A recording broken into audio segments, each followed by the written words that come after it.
Hello everyone, this is Lokesh Yadav from IAS.NETWORK team, and I would be taking your internal security for mains 2020, which is scheduled to happen in January. So there is ample amount of time for us to prepare for the mains examination before the prelims itself, and it is highly recommended that you complete some significant portion before the prelims so that the reduced time that you have between prelims and mains is productively utilized for your giving mains practice tests, etc. So today we will be taking you through the internal security section. So the format of the class would be in such a way that you get ample amount of content for your body as well as some introduction and conclusion. So we'll be taking it through in the format of the answer paper. So basically we'll first start with an overview of the section. I'll take you through the syllabus. We'll see what are the important sections that you need to focus in the internal security portion and what is its importance, and we'll cover some basic overview of the internal security threats that our country faces as of today. So let's begin with the lecture.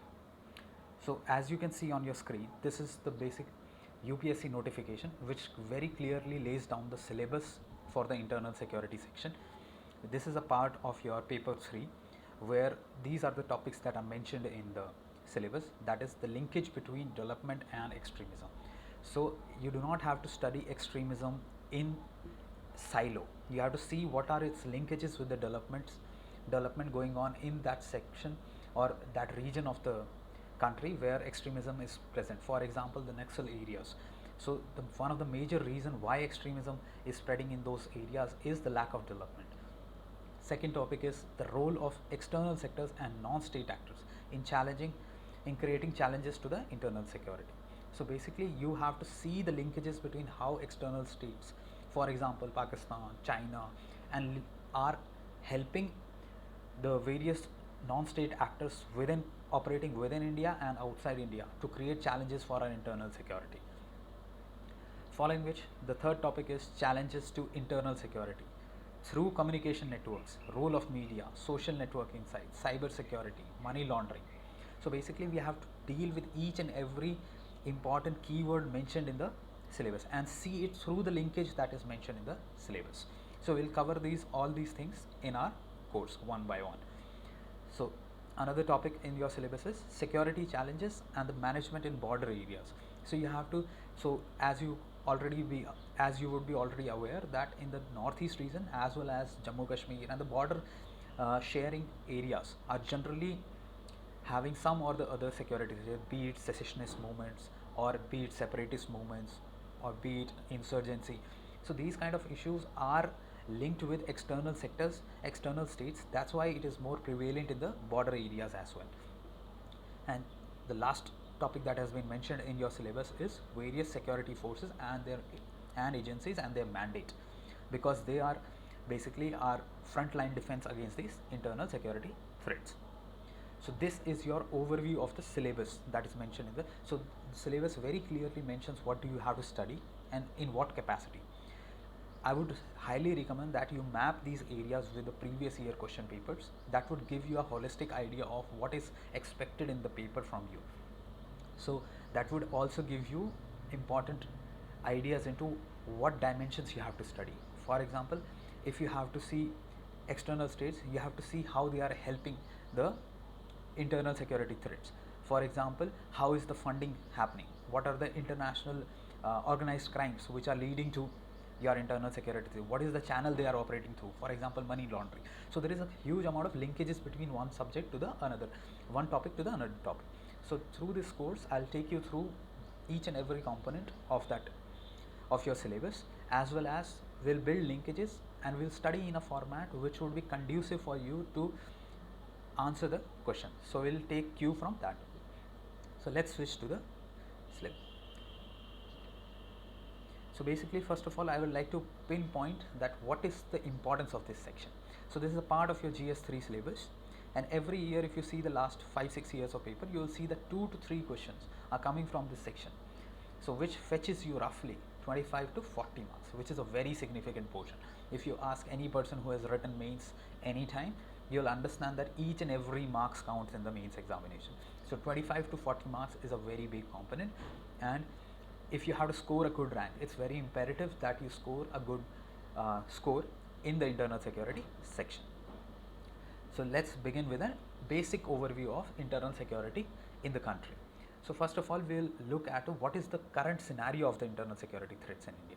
So as you must be aware, there are numerous threats that are lying in the current scenario to our internal security, which might include your secessionist movements which are going on in Northeast, where are various political ideological groups leading these movements. So whether it be your NSC and IM or your National Democratic Front of Bodoland, these kind of organizations are leading your secessionist movements in the Northeast and the Jammu and Kashmir region. Similarly, there is left-wing extremism, which is also sometimes known as Naxalism, which operates through your red corridor. So this is another security challenge. Similarly, there are foreign and homegrown terrorist groups, which might include your Indian Mujahideen, other terrorist groups like Al-Qaeda, ISIS, which are spreading their web even in our own country as well as the surrounding areas. Similarly, there are other security threats which might include infiltration, which goes on across the LOC quite often, and which is one of the primary cause for LOC violations as well. Similarly, there is another issue which is illegal migration, which is very contentious issue, which is even leading to various issues in the Northeast, which includes the whole process that we went through in the form of NRC. Similarly, tracking of arms, narcotics, which is basically the funding route behind all these organized crimes. So these all are very important security challenges that we have, that our country is facing, and we need to take some systematic measures in order to counter them. So let's try and understand. So this is basically the security threats that you are currently facing. Now let's try and look into what are the root causes behind these internal security threats, because there are some fundamentals that is basically the undercurrent behind all these issues. There are some issue specific, the region specific and issue specific issues, but there are some root causes which are basically forming the undercurrent throughout the arena in all these internal security threats. So we'll look across them. So this would form your basis of any kind of an internal security threat. So let's begin with this. So one of the primary cause behind any kind of uprising is basically the inability of the state to meet the genuine grievances of the people, because until and unless democracy is the rule of the people, so until and unless their demands are not met, it is not true democracy in some sense.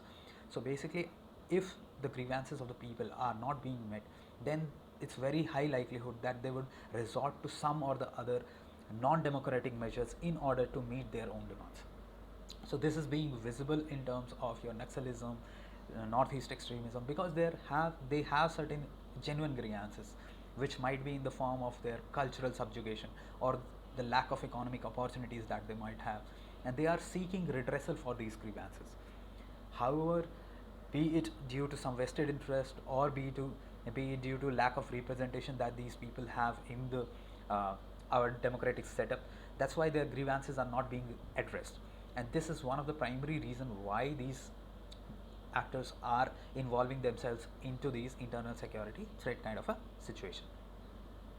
Second is your cultural deprivation or relative deprivation. So there is a mismatch between what the expectations of these people are and what are the real scenario on the ground.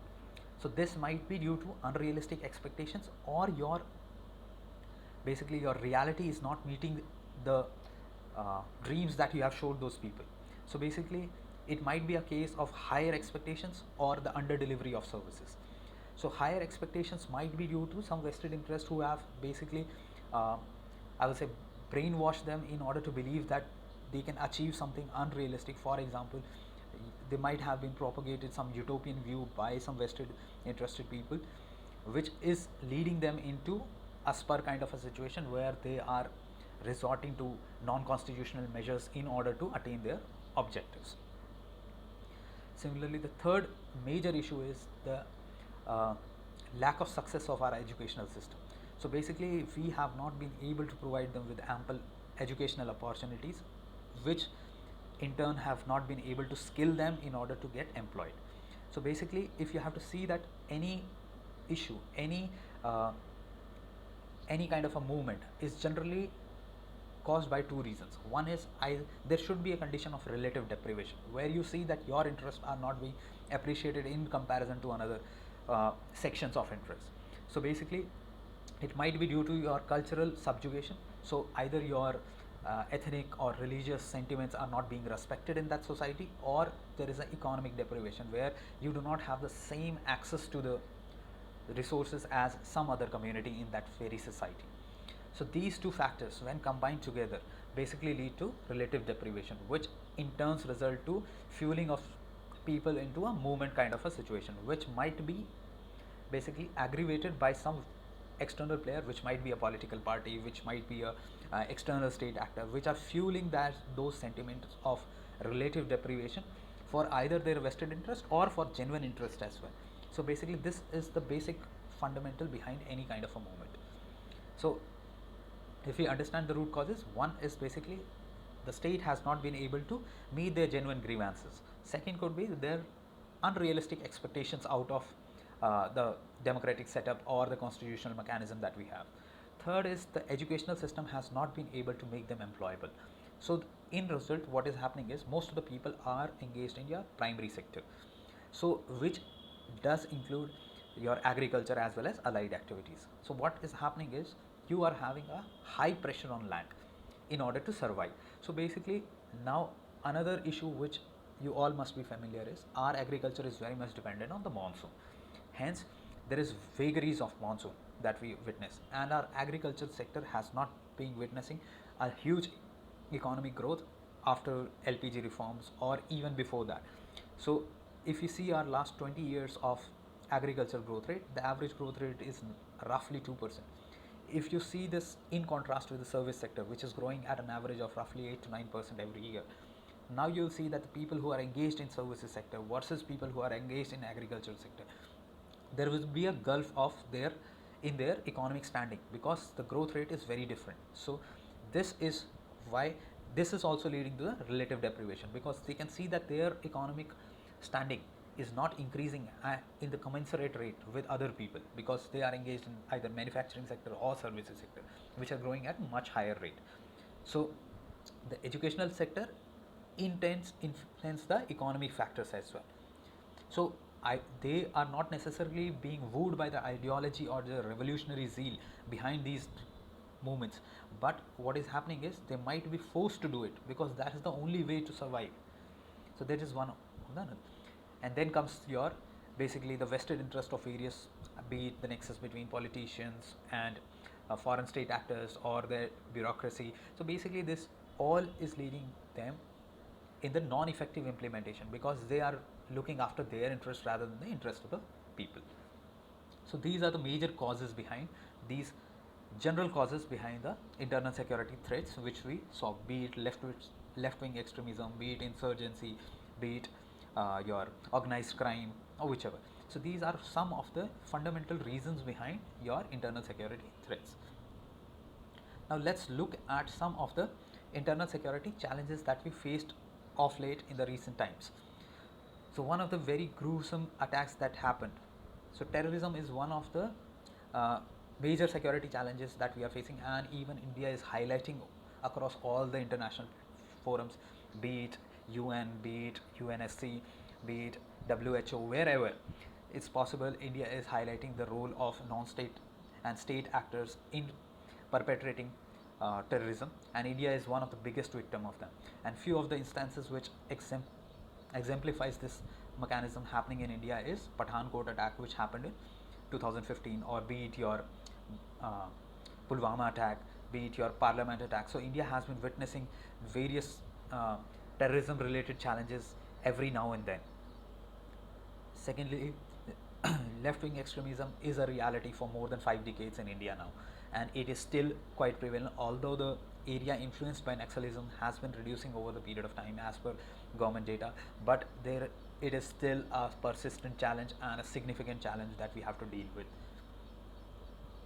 Insurgency in northeast India is witnessed in the form of various political parties with ideology linking towards Marxism and Leninism, and as well as leading to they wanting a separate state to a separate nation. So there have been different demands coming from different parties in the Northeast region over a period of time, which can grade from seeking a different state, for example, in the form of Greater Nagaland, or in the form of a altogether different nation. So these kind of demands are still present in the Northeast, and these are even now being fueled by the challenges in terms of in terms of illegal migration that is happening over there. So in response to that, the states are seeking separate nations as well as separate states for themselves. Similarly, there is one more pertinent challenge that India is facing, that is cyber security. You must be aware that there was a recent news in the newspapers for quite some time, which was the threat of Pegasus. Pegasus is basically an Israel-based malware, which was used, or you can say spyware, which was used to basically target various human rights activists, and it was operating through WhatsApp. Similarly, there was another malware attack, which was DTrack, which was used by some external agencies in order to target our Kudamkulam plant in Tamil Nadu. So this shows the gravity of the situation. Our critical infrastructure might be at a danger of attacks from the state and non-state actors, and cyber crimes have like ballooned up in the last 4 to 5 years, if you may take, and you might be aware of a lot of issues that are going on, which classify themselves in the form of cybercrime, which might include your bullying, cyber tracking, ransomwares, a lot of other things. So these, and India is one of the largest recipient of cyber crimes in India. Similarly, we are located in a geographical region which is surrounded by two infamous regions for narcotics and drugs trade, which is known as Golden Crescent, which includes your three countries, Iran, Afghanistan and Pakistan. Similarly, on the eastern front, we have Golden Triangle, which includes Laos, Myanmar and Thailand. So these 6 countries are allegedly involved in a lot of illegal movement of narcotics and drugs, and we being squeezed in between these two blocks of illegal trade, India forms a transit route for these substances, as well as the money laundering network that goes on, which is basically feeding these internal security threats. So one of the major issues, as well as one of the major ways to tackle these internal security threats, would be to curb down the illegal movement of narcotics and drugs, thus disabling the financial mechanism operating behind these internal security threats. So we have till now looked at some of the major internal security threats, which include all those we have mentioned. Secondly, what are the root causes behind these internal security threats? What are the basic underlying general phenomena which are leading to these kind of situations appearing on the screen? Then you have various security. We went through various instances where we see that internal security situations have arisen, be it from terrorism, be it from insurgency, be it from separatist movements or cyber crimes or organized crimes. So similarly, so now you have an overview of why we need to focus on the internal security portion. So we are having some issues which is challenging our economy as well as our social economic fabric or the national security and integrity of our country. Thus, we need to focus on this section. So what are the general suggestions that you can think, which might not be specific to each and every issue, but which can resolve the core issues which lies as the undercurrent to these situations? So one is, you need to reduce the inequalities. As I said, that the basic issue behind any movement is the relative deprivation that the people feel. So we need to tackle that situation. We need to reduce that relative deprivation, which can be done through both the ways. You need to remove the social and cultural deprivation that the people feel, as well as the economic deprivation. So we need to give them proper representation so that their cultural and religious identities are protected, as well as in letter and spirit basically implement the constitutional morality and constitutional mandate in order to protect their identities. Along with that, we need to significantly up our game in educational sector, as well as reskilling them, upskilling them, so that they can be integrated into the mainstream. So one is this. So the the relative deprivation needs to be corrected in order to resolve the scenario. Second would be to redress their public grievances. So we need to have proper administrative setup in these states, in these regions where we are facing internal security threats, and we have to convince them that their grievances are important, that each and every person in that region is important for the Indian democracy, and their voices would be heard, their demands, if legitimate, would be fulfilled through constitutional means. So for that, there should be a mobilization of administration at the ground level. Third would be delivery of essential services, what we have promised. For example, we have enacted the Forest Rights Act, where the people who have been dwelling in the forestry areas are entitled to minor forest produced, as well as title rights, as well as management and other rights. So basically, we need to deliver on our promises. If we have claimed that, if we have passed legislation which promises them certain services, certain rights, we need to uphold them, because in the case we do not uphold them, then there is an erosion of public trust, which is the basic fundamental that is holding our democracy together. And this has been highlighted in the economic survey of 2017 as well, which says that the public trust is the force behind, so which is leading to the breaking of the social contract. So basically, we need to uphold the social contract that the state has endeavored to. Third, as this issue is not just a social economic issue, it has some security dimensions as well, because undeniably we need to fulfill their grievances, we need to resolve them, as well as bring development to these regions, but this cannot be happening at the gunpoint. So we need to see it as a security issue as well, law and order issue as well. So basically, it would require coordination from law and order enforcement agency, bureaucracy, various civil society agents, as well as NGOs. So it would require a multifaceted approach in order to resolve this issue in entirety. So in order to resolve them, we need coordinated security apparatus from all the regions involved. If a region is inflicted by Naxalism, many times it happens that the Naxal forces use the lack of coordination between security forces in various states to evade those forces. So we need to develop a coordinated security apparatus with standard operating procedures in order to deal these kind of situations.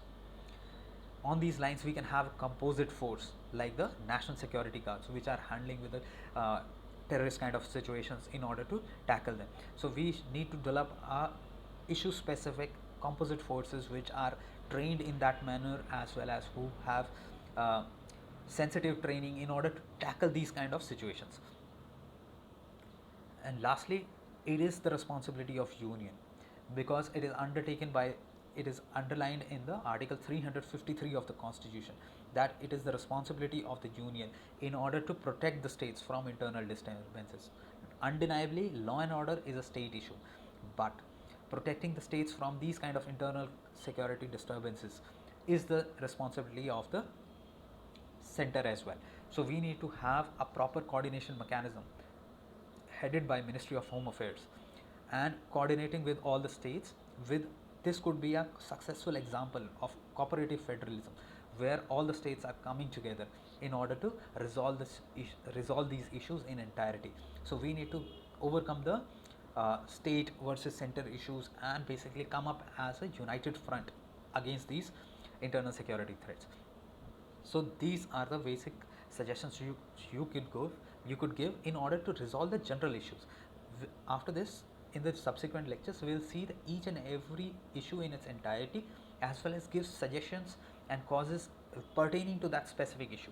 So this lecture was an overview of what are the major security issues you are facing, what are the various challenges and the reasons behind these issues, as well as the general suggestions, general things that you need to do in order to resolve these issues. So through this lecture, I believe that you would have got an overview of what the internal security syllabus is, what it entails, why it is important, as well as what are the issues that we are going to cover in the subsequent lectures. So this is all from the lecture 1. Meet you in the next lecture. Thank you.